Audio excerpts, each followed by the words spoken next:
Well, today I said goodbye to my dad and my stepmom. They got on a plane and I'm still in Orlando. So, I got one more night of Halloween Horror Nights tonight. And obviously that means that I'm not here. So that's the reason why we're doing this video. And this will be the final verses we do before we kick into October. I'll be returning and we'll do the horror month. So, we're going to talk Christian Bale today. This is something you came up with the other day in the spur of the moment. Because we had a little snafu. So AJ, gotta tell the fine people about that. Well, I'm gonna go ahead and give away a future versus. Kayfabe is now being broken, ladies and gentlemen. Sadly, you're not here because this is the weekend The Equalizer came out. Yeah. A movie I am really dying for. Same here. I think it's gonna be awesome. We'll watch it, don't So, worry. I thought, let's do a Denzel thing. I was gonna do, his Tony Scott train movies, The Taking of Pelham 1, 2, 3, and Unstoppable. The trouble is I don't have Unstoppable as much as I kind of like it. So I was gonna go to the library because I know I had seen it there before. They didn't have it. So instead of coming up with an idea, I was like, well, shit, I better just look through here and find one to do really quick. And about 20 seconds later, it was just like, it just happened. Like, before I even realized it, it was in my hand, and I was like, Newsies, all Swing Kids! Yay! Versus time! Because, believe it or not, of these two, Swing Kids is the one I already had. That blows my mind. It was a blind buy movie stop. Okay. And not a bad one either. No. And Newsies, which I do have on VHS, but God knows where that is. All my VHSs are downstairs somewhere. I was just like, okay, Newsies is here, I'll grab this and I'll do Swing Kids. I hadn't seen either in forever, so I had to watch them again, but... Before you had facial hair. Way before you had facial hair. And so, yes. And then I was coming back from the library and I was thinking, oh my god, I hope there's like, you know, enough to talk about to do a full video. I never really thought about it. It was just like, hey, there's Newsies, this is happening. Spur of the moment, let's make this happen right now. So, instead of Denzel train movies, we get Christian Bale music movies, and that's okay too. Yeah. I'll try getting Unstoppable again, like in November or sometime. Yeah. So, for now, let's do this. Let's begin with, Newsies. The blatant library stickers, I know, you have to get used to it. But, it's Black Swan all over again. No, Newsies is much better to me than Black Swan. Newsies, it looks a lot more library than Black Swan did because of the cover. That's basic black with and those stickers. stickers. A lot more like something you'd get at a library. I felt weird going to the library and getting fucking Black Swan. No lie.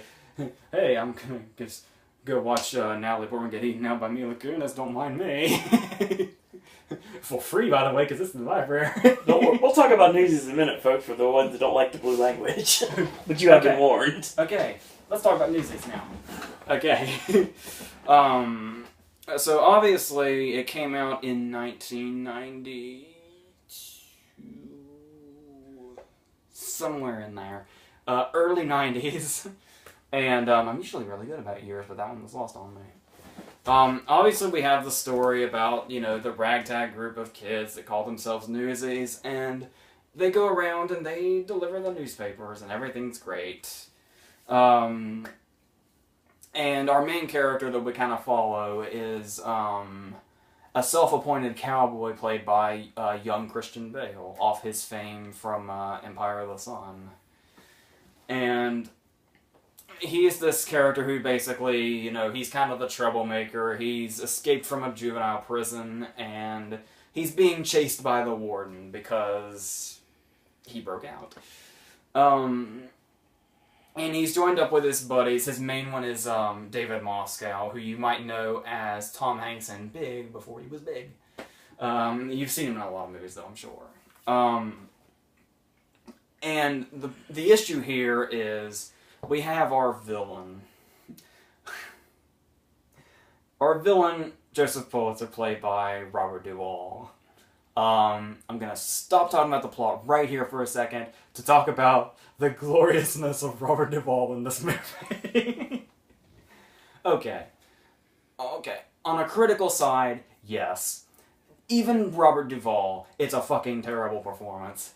However, within this movie, and just how much fun he seems to be having, and just how gloriously over the top this character is, it's a beauty to behold this performance.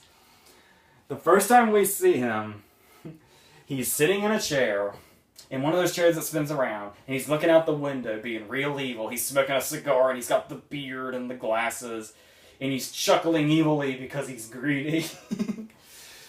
And he is raising the prices on his papers. So, obviously, the Newsies go on strike. And that's where we get our plot. And they try to get all the other Newsies from, in the city to kind of rebel with them against Robert Duvall's character. And Robert Duvall's character is so insanely villainy. He does the thing where, whenever there's a newspaper headline that's really a big deal, he holds the paper out and reads over it letter by letter with a magnifying glass, even though the headline is really fucking big already. Let's see. He does the thing where he does like the I love that moment where he's talking about all the money he's gonna get from being greedy and raising prices. So he starts making like the noises of an adding machine. It's like, this is one of the greatest villains I've ever seen, while being one of the worst performances I've ever seen from a beloved Oscar-winning actor. Oscar-winning does very little to describe the prestige of Robert Duvall as an actor. That's how big Robert Duvall is. So we have that occasionally comes into the movie. And now, here's the thing about this movie. The critical reception in the box office was pretty underwhelming, despite the love that it has, and the fan base that it has now. And I can see it. I can definitely see it as one of those cult movies, because there are a lot of elements of it that seem like they come from a bad movie, but when you actually watch the movie, it has a lot of really appealing elements in it, too. For starters, obviously, Kenny Ortega's the director, who is obviously a well-known name at Disney now, among other things. Yes. And he kind of helped choreograph and all of this. And it really conveys like one of those really old-fashioned, people could break into song at any moment kind of musicals. And they most certainly do. And even though some of the songs aren't that memorable, Bale has a really good moment with a song called Santa Fe, where he basically dreams about the life he's going to live as a cowboy and stuff like that. And there's an interesting story behind the song King of New York, where the songwriters for the movie, I guess, wrote King of New York as kind of spur of the moment, and ended up being their favorite song in the movie. Like I said, they're good, they're entertaining enough, and they're fun while they last, which is, all you could really ask for, but regardless, the songs are not really that memorable or anything. Another thing that really brings it out is Bale's enthusiasm. Because Bale has a real big appeal and enthusiasm that breaks through with this character and his performance, and it kind of really goes to show, even after Empire of the Sun, how he managed to blow up and become the massive Oscar-winning name that he is now. Like I said, that moment where he's singing Santa Fe and he's like on the horse is a really great moment in the movie. Now, there is one thing here. Despite all that appealing stuff, there's a couple of things. Like, there is kind of a forced thing here where, obviously that plot keeps coming back where they have to deal with the warden. Where Duvall gets to do the thing again. His deliveries are golden in this movie with how bad but awesome they are. Like, when he's talking about, he's talking to the mayor, and he's saying, like, you know Warden Snyder, don't you, Mayor? Well, of course you know him, because you appointed him. Part of me wants to tell Duvall to calm down, and another part wants me to go, keep doing it. Be in every scene of this movie, Robert Duvall. It's great. But anyway, The whole Warden sideline does kind of seem forced, given that we already kind of have the strike plot going and the whole, rousing up all the other Newsies. But and it's the thing is, Bale's character is kind of the leader of the bunch here. But the whole plot is driven by a really stupid mistake he makes, because they meet this reporter, photographer, everything, played by Bill Pullman. And he wants to get their story out, and he wants to help them to be famous. He's basically their only adult friend in this. And there's a moment where they decide they're going to do this, and Bale makes sure to tell Pullman's character, we'll do this on the condition that there's no pictures. And that's, remember, oh yeah, of course, because he can't be seen, otherwise he's going to be found out and sent back to the juvenile prison. Well, as soon as they make a dent, and they have their first big success, the first thing they do is they all gather around for a big photo op, with Bale right in the middle doing his leader pose, and that's how he gets caught. I know he's like a kid and he doesn't know any better and he was excited, but, earlier in the movie he had just said, no pictures, because I'm cautious like that. But, you know what? It's okay. It's that kind of movie. Obviously our other big name in this is Anne Margaret, who's totally and completely wasted. She has like 2 scenes.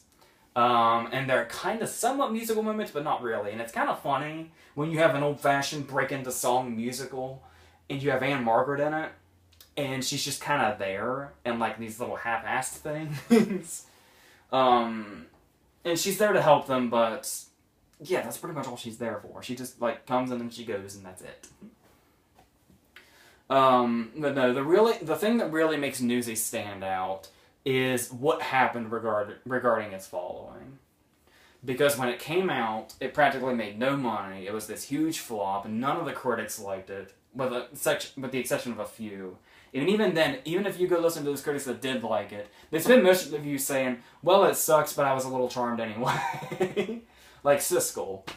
But then, it came out on VHS, and got that cult following, and just kind of exploded. And it actually, like, made back its budget in VHS sales. That's how popular and beloved it became. And now it's, the VHS sales made it such a success that it's the stage musical now. Yeah, it's on Broadway. So, that's quite a story this movie has behind it. And even Christian Bale still backs it. There was, I want to say he was doing pressure for The Dark Knight, but I'm not sure. But, he was asked about Newsies and if he had known while making it how big of a flop it was going to be. And his response was something along the lines of, hold on, if you say something bad about Newsies, you got a whole lot of people you got to answer to. So, it's great that it's managed to find this fan base, and like a fan base even Christian Bale can appreciate, apparently. So it's great. It's always great when movies make big resurgences like that, and just kind of rise from these failed ashes it started at. It got bashed by the Razzies that year, too. Yeah. Like I said, it's not a movie I've loved, and it's not a movie that I've seen a lot, but it's a totally innocent, harmless movie. Yeah, that's fine. Like I said, it does have those bad elements to it, but it just kind of adds to it, really. So, yeah, if you're part of that fan base, awesome. You're a part of something that's really, you made a fucking stage musical happen. It's great. And now we can kind of go on to Swing Kids, which isn't exactly, I said music movie. Swing Kids isn't exactly a musical, but it's got about as much music in it as Newsies does. Just, already known songs. Swing Kids is kind of a touchy subject. Swing Kids was also bashed pretty hard by critics when it came out. I don't know if it's kind of regained a following like Newsies. Well, certainly not like Newsies has, but I don't know if it's regained a following or not. But Swing Kids has some taboo things about it. Actually, while watching it again recently, I was thinking, I really, really wonder if Swing Kids could have been made today. I don't know. Swing Kids takes place in 1939 in Nazi Germany. And it's about mainly three friends who, as you can see, are Bale there and Robert Sean Leonard and Frank Whaley. And they're called swing kids. They grow their hair long and they rebel and they dance to swing music to try to avoid, the horror going on around them with living in Nazi Germany in 1939. And they're trying to avoid it, but they're basically being pursued by what's called the Hitler Youth, which are basically these little teenage Nazis that are taken into like a Nazi school and brainwashed, and then basically released on society to just beat the shit out of people. That's more or less that's what they were. And while this is one of those movies where I guess it got a lot of complaints about its inaccuracies, where it's one of those movies where it's a totally and completely fictional story, surrounded by like a real history.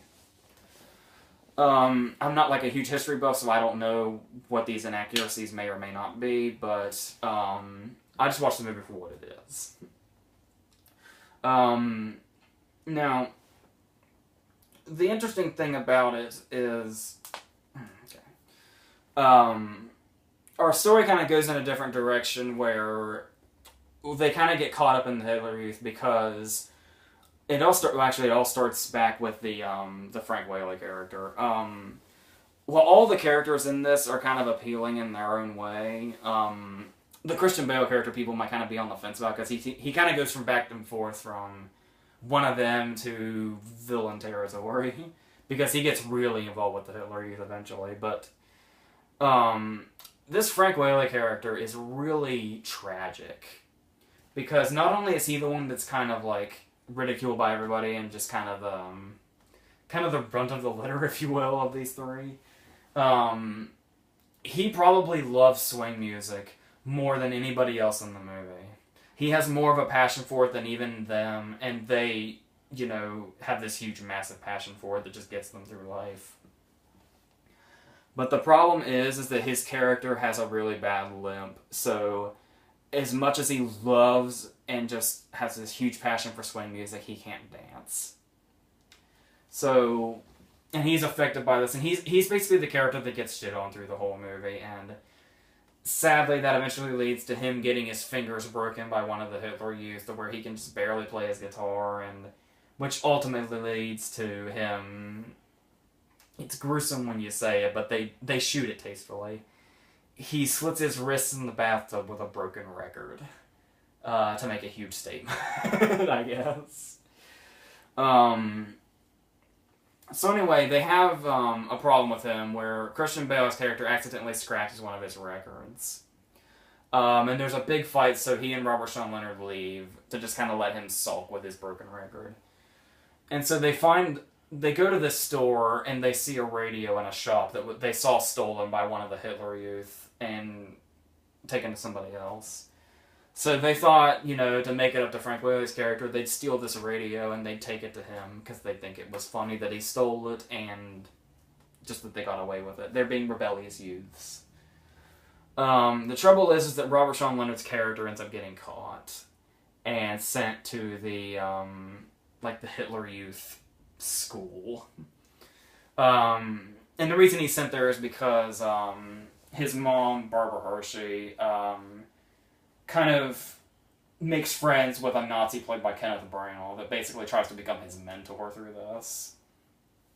You see where I'm going with? I'm not sure how this would fare today. We got the main character's mentor is a Nazi played by Kenneth Branagh. I don't know how this would swing with today's audience. I think it'd be very limited release and extremely independent. So it's also worth noting that despite his crucial role, Kenneth Branagh is uncredited in this movie because they wanted to give him the top billing. They wanted him to be first credited. But he said, I shouldn't be credited above Christian Bale or Robert Sean Leonard because they're the stars. I'll just not take a credit. So that's an interesting story, and I love that Branagh really gave them that time to shine. Because Kenneth Branagh is awesome. Yes. All the time. So, eventually we have Robert Sean Leonard's character in this Hitler Youth School, and Christian Bale's character is there also, and he basically says, it's a nice touch. Even though it's basically them becoming teenage Nazis, it's a touching moment because Bale's character is there to say, if you're going to do this, I'm going to do this because we're going to stick together. But it's not like, they just turn into Nazis. Robert Sean Leonard's character is very, very conflicted because even though he's being raised to be a Nazi, he's aware of how wrong it is and with everything that's going on, and that's the last thing he wants to be. But he's just kind of forced into it, and he's trying to get his way back out and continue to rebel by being a swing kid, but things kind of get lost. There's a big criticism with this movie involving the motivations of the characters, because sometimes they seem like they want to be swing kids, sometimes they want to be Nazis, and other times they just seem like they don't care about anything. Which was a major criticism it got, but I think that's pretty easy to understand, because they really just... Because here's the thing. The thing about them growing their hair long and being swing kids and trying to, avoid the Hitler Youth, that's basically just them being the teenagers that they want to be. And the reason they don't, worry too much about the war and they're not constantly having dialogues about it is because they're kids trying to have fun that are trying to not necessarily ignore what's going on around them, but they just don't want to get into the whole political thing. They just want to be teenagers while they still have that, is the way I took it. And when you look at Christian Bale's character, who may be a lot less sympathetic, because he seems to go back and forth. After a while, he basically gets fully, seduced by the Hitler Youth and joins them. Though he does have that great scene. There's another Hitler Youth that they used to know, played by Noah Wyle, who's basically just the really he's the one that broke Frank Whaley's fingers and told him he wasn't going to play the guitar anymore. And he's the one that's just really he's basically the Nazi honor student. And there's this great scene where he's standing up for, Bale's standing up for Frank Whaley's character and gets into a boxing ring with Noah Wile's character. And they both take their punches, but by the end of it, Noah Wyle has beaten the shit out of Bale. And just as Wiley's walking away victorious, Bale stands up covered in blood and starts singing, how does that song go? You don't need a thing if it ain't got that swing. It don't mean a thing if you ain't got that swing, that's it. That's it. He starts singing that as Noah Wyle starts to walk away victorious, and basically that's Bale's way of winning this fight. And it's a really, really great scene, despite the fact that I totally forgot the lyrics to that fucking song just now. Okay. Now, the interesting thing about Bale's character, how he managed to go back and forth, is you gotta keep in mind, his character's still a kid, and he's basically being brainwashed. He really has no idea where he should be. He's just basically trying to do his thing, and he keeps getting...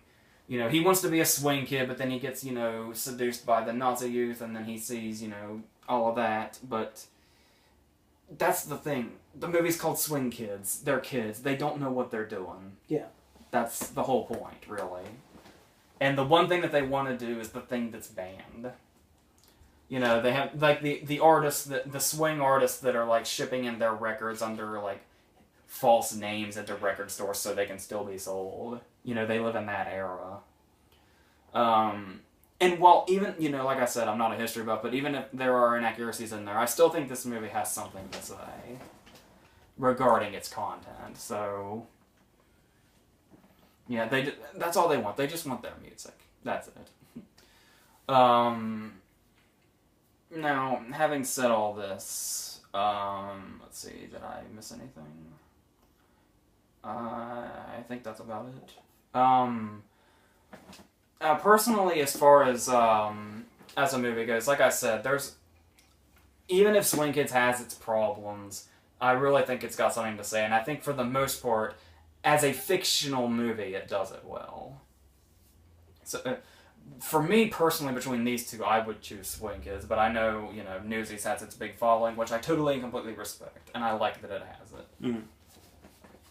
So, yes, those are our Bale music movies. Okay, next week we're going to start the horror month. Yeah. Should be pretty fun. So we got some good stuff coming for you horror fanatics out there. Mhm. So hopefully you enjoyed the theme park content I've had a lot lately of. Obviously Disney, Universal, and the various videos I've been able to put out. Hopefully you've enjoyed the Halloween Horror Nights content I've had out as well. And AJ's movie reviews that was on Friday, so hopefully you enjoyed that as well. So everything is going to go back to normal next week. Next week we'll go back to the movies that you guys probably want reviews for. And I know AJ wants to see at this point, so. AJ, any parting words? That's it.